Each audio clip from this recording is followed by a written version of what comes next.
Most people think day trading is a shortcut to wealth, but what is it actually? Day trading is the act of buying and selling a financial asset within the same day, no overnight holds.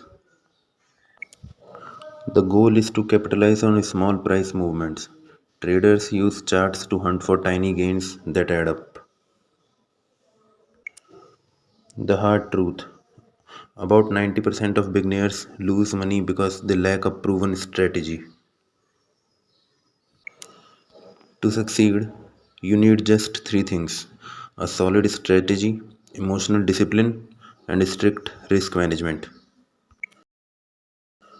Don't risk real cash yet. Start with paper trading to practice with fake money until you are ready.